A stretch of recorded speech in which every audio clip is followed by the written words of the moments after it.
ಸಂಸದ ಪ್ರಜ್ವಲ್ ರೇವಣ್ಣ ಅಶ್ಲೀಲ ವಿಡಿಯೋ ಪ್ರಕರಣಕ್ಕೆ ಸಂಬಂಧಪಟ್ಟಂತೆ ಪ್ರಜ್ವಲ್ ವೋಟ್ ಹಾಕಿ ದೇಶ ಬಿಟ್ಟು ವಿದೇಶಕ್ಕೆ ಹೋಗೋದು ಸರ್ಕಾರಕ್ಕೆ ಗೊತ್ತಿಲ್ವಾ? ದೇವೇಗೌಡರಿಗೆ ಅವಮಾನ ಮಾಡಬೇಕು ಅಂತ ಮಾಡಿರೋ ಸ್ಕೀಮ್ ಇದು. ಬೀದರ್ನಲ್ಲಿ ಸರ್ಕಾರದ ವಿರುದ್ಧ ಆರ್ ಅಶೋಕ್ ಕೆಂಡಾಮಂಡಲರಾಗಿದ್ದಾರೆ.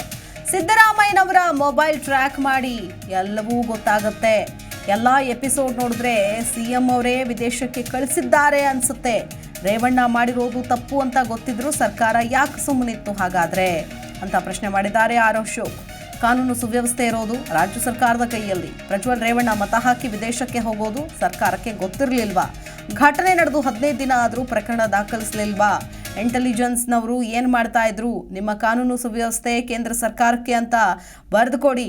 ರಾಜ್ಯ ಸರ್ಕಾರದ ತಪ್ಪಿಟ್ಕೊಂಡು ಕೇಂದ್ರದ ಕಡೆ ಬೊಟ್ಟು ಮಾಡ್ತಾ ಇದ್ದಾರೆ ಅಂತ ಕಿಡಿಕಾರಿದ್ದಾರೆ ಆರ್ ಅಶೋಕ್. ಈ ಎಲ್ಲ ಎಪಿಸೋಡನ್ನು ನೋಡಿದಾಗ ಎಲ್ಲೋ ಒಂದು ಕಡೆ ಸಿದ್ದರಾಮಯ್ಯನವ್ರನ್ನೇ ಈ ಪ್ರಜ್ವಲ್ ರೇವಣ್ಣ ಅವ್ರನ್ನ ವಿದೇಶಕ್ಕೆ ಕಳಿಸಿದ್ದು ಅಂತ ಅನಿಸ್ತದೆ. ರಾಜ್ಯದ ಜನತೆಗೆ ಎಲ್ಲ ಗೊತ್ತಿದೆ. ಕಾನೂನು ಸುವ್ಯವಸ್ಥೆ ಇರೋದು, ಪೊಲೀಸ್ ಇರೋದು, ಇಂಟೆಲಿಜೆನ್ಸಿ ಇರೋದು ಎಲ್ಲನೂ ಕೂಡ ರಾಜ್ಯ ಸರ್ಕಾರದ ಕೈಯಲ್ಲೇ. ಈಗ ರೇವಣ್ಣ ಅವರ ಮಗ ಪ್ರಜ್ವಲ್ ರೇವಣ್ಣ ಹಾಸನ ವೋಟ್ ಹಾಕಿದ್ಮೇಲೆ ಎಲ್ಲಿಗೆ ಹೋಗ್ಬೇಕಾಯ್ತು? ಏರ್ಪೋರ್ಟ್ಗೆ ಹೆಂಗೆ ಹೋದ? ಸುಮಾರು 300 ಕಿಲೋಮೀಟ್ರ್ ಟ್ರಾವೆಲ್ ಮಾಡಿದಾರಲ್ಲ. 300 ಕಿಲೋಮೀಟ್ರ್ ಹೋಗಿ ಬಿಟ್ಟವ್ರು ಯಾರು? ನನಗನ್ಸುತ್ತೆ ಇದು ಚುನಾವಣಾ ವಿಚಾರವಾಗಿ ಮಾಡಬೇಕು ಅಂತೇಳಿ ಒಂದು ರೀತಿ ದೇವೇಗೌಡರಿಗೆ ಅವಮಾನ ಮಾಡಬೇಕು ಅಂತ ಮಾಡಿರೋವಂಥ ಸ್ಕೀಮು. ಈಗ ಪ್ರಜ್ವಲ್ ರೇವಣ್ಣ ಮಾಡಿರೋದು ತಪ್ಪು ಅಂತ ಆದರೆ ಯಾಕೆ ಅವ್ರನ್ನ ಬಂಧಿಸದೆ ಬಿಟ್ಟರು? ಕಾಂಗ್ರೆಸ್ ಅವ್ರು ಯಾಕೆ ಬಂಧಿಸಿಲ್ಲ? ಮತ್ತು ಕೇಸ್ ಹಾಕಕ್ಕೆ ಇಷ್ಟು ತಡ ಯಾಕೆ? 15 ದಿನ ಆಯಿತು ಆ ಒಂದು ಪೆನ್ ಡ್ರೈವ್ ಆಚೆ ಬಂದು. ಸುಮಾರು 15 ದಿನ ಆಯಿತು. 15 ದಿನದಿಂದ ಇಂಟೆಲಿಜೆನ್ಸಿಯವರು ಪೊಲೀಸರು ಏನು ಮಾಡ್ತಾಯಿದ್ರು? ಜ್ಞಾನ ಇರಲಿಲ್ವ ಅವ್ರಿಗೆ? ಮಾನ ಮರ್ಯಾದೆ ಇರಲಿಲ್ವಾ ಕಾಂಗ್ರೆಸ್ ಅವ್ರಿಗೆ? ಯಾಕೆ ಮಾಡಲಿಲ್ಲ? ಈ BJP ಮೇಲೆ ಹೇಳ್ತಾರೆ, ಮೋದಿ ಮೇಲೆ ಹೇಳ್ತಾರೆ, ಅಮಿತ್ ಶಾ ಮೇಲೆ ಹೇಳ್ತಾರೆ. ಬಿಟ್ಬಿಡಿ, ಆಗಲ್ಲ ಅಂದರೆ ನಮಗೆ ಕಾನೂನು ಸುವ್ಯವಸ್ಥೆ ನಮ್ದಲ್ಲ, ಅದು ಕೇಂದ್ರ ಸರ್ಕಾರ ಕಾಪಾಡಬೇಕು. ಅದಕ್ಕೆ ಕೇಂದ್ರ ಸರ್ಕಾರಕ್ಕೆ ನಾವು ಕೊಟ್ಬಿಟ್ಟಿದ್ದೀರಿ ಕಾನೂನು ಸುವ್ಯವಸ್ಥೆ ಮತ್ತು ಇಂಟೆಲಿಜೆನ್ಸ್ ಎಲ್ಲ ನಾವು ಕೇಂದ್ರ ಸರ್ಕಾರಕ್ಕೆ ಅಂತ ಬರ್ಕೊಟ್ಬಿಡಿ. ಅವಾಗ ಕೇಂದ್ರ ಸರ್ಕಾರನ ಕೇಳಿ.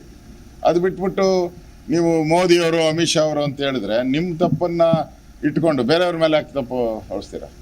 ಈ ಪ್ರಜ್ವಲ್ ರೇವಣ್ಣ ಅವ್ರದ್ದು ಏನು ಕೇಸ್ ಇದೆ ಅದು ಕಾನೂನು ಪ್ರಕಾರ ಏನು ಕ್ರಮ ತೆಗೆದುಕೊಳ್ಬೇಕು ಅದನ್ನು ನ್ಯಾಯಾಲಯ ಪೊಲೀಸರು ತೆಗೆದುಕೊಳ್ತಾರೆ. SIT ರಚನೆ ಮಾಡಿದಾರಲ್ಲ, ಕಾಂಗ್ರೆಸ್ ಅವ್ರು ಮಾಡಿದ್ದಾರೆ, ಕ್ರಮ ತೆಗೆದುಕೊಳ್ತಾರೆ. ಅವ್ರು ಮಾಡಬೇಕು. ಅವ್ರು ಯಾಕೆ ಡಿಲೇ ಮಾಡ್ತಾ ಇದ್ದಾರೆ? ಕಳಿಸ್ತವ್ರು ಯಾರು? ಈಗ ಹಾಸನದಿಂದ ಏರ್ಪೋರ್ಟ್ವರೆಗೂ ತಂದು ಬಿಟ್ಟವ್ರು ಯಾರು? ಇವರೇ ತಾನೇ ಗನ್ಮ್ಯಾನ್. ಯಾರಪ್ಪ? ರಾಜ್ಯ ಸರ್ಕಾರ ತಾನೇ ಗನ್ಮ್ಯಾನು. ಮತ್ತು ಯಾರು? ಅದಕ್ಕೆ ನಾನು ಹೇಳಿದ್ದೀನಿ, ಈಗ ಸಿದ್ದರಾಮಯ್ಯನವರ ಮೊಬೈಲ್ನ ಟ್ರ್ಯಾಕ್ ಮಾಡಿಬಿಟ್ರೆ ಯಾರ್ಯಾರು ರೆಕಮೆಂಡ್ ಮಾಡಿದ್ರು, ಏನೇನು ಮಾಡಿದ್ರು ಎಲ್ಲ ಗೊತ್ತಾಗುತ್ತೆ. ಹೆಂಗೆ ಬಿಟ್ಟು ಕಳಿಸಿದ್ರು ಎಲ್ಲ ಕ್ಲೀನಾಗಿ ಗೊತ್ತಾಗ್ತದೆ. ಬಿಟ್ಟವರು ಸಿದ್ದರಾಮಯ್ಯನವರು, ಕೇಳೋದು ಮೋದಿ ಮೇಲೆ. ಹಂಗಾರೆ ಕಾನೂನು ಸುವ್ಯವಸ್ಥೆ ಕರ್ನಾಟಕದಲ್ಲಿ ಸತ್ತೋಗಿದೆಯಾ? ಇಂಟೆಲಿಜೆನ್ಸ್ ಸತ್ತೋಗಿದೆಯಾ? ಪೊಲೀಸವ್ರು ಕರ್ನಾಟಕದಲ್ಲಿ ಇದ್ದಾರೋ ಸತ್ತೋಗಿದ್ದಾರೋ ಹೇಳ್ಬೇಕಲ್ಲ. ಗಟ್ಟಿಯಾಗಿದ್ದಾರೆ. ಈಗ ಅಮಿತ್ ಶಾ ಅವರು ಹೇಳಿದಾರಲ್ಲ, ಇದು ತನಿಖೆ ಸರಿ ಇಲ್ಲ ಅಂದರೆ CBI ಕೊಡಿ, ನಾವು ತನಿಖೆ ಮಾಡ್ತೀರಿ ಅಂತ ಹೇಳಿದ್ದಾರೆ.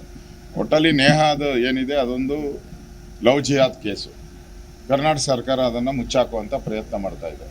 ಅದರಿಂದ CBI ಕೊಟ್ಟರೆ ಸತ್ಯ ಸಂಗತಿ ಹೊರಗಡೆ ಬರ್ತದೆ. ಈ ಎಲ್ಲ ಎಪಿಸೋಡನ್ನು ಜಿ ಕನ್ನಡ ನ್ಯೂಸ್ ಈಗ ನಿಮ್ಮ ಮನೆಯಲ್ಲೇ ನೋಡಿ. ಎಲ್ಲ ಕೇಬಲ್ಗಳಲ್ಲಿ ಈಗ ಲಭ್ಯ. Sun Direct 292, Jio TV 1334, U digital 162, city cable 51, GTPL 17, Abhishek cables 821, rock line telecommunication 51, Shri Basaveshwara number 60, Vinayaka digital number 53, in digital number 896ರಲ್ಲಿ. ನಿಮ್ಮಿಸ್ತದ ಜಿ ಕನ್ನಡ ನ್ಯೂಸ್ ನೋಡಿ ಆನಂದಿಸಿ.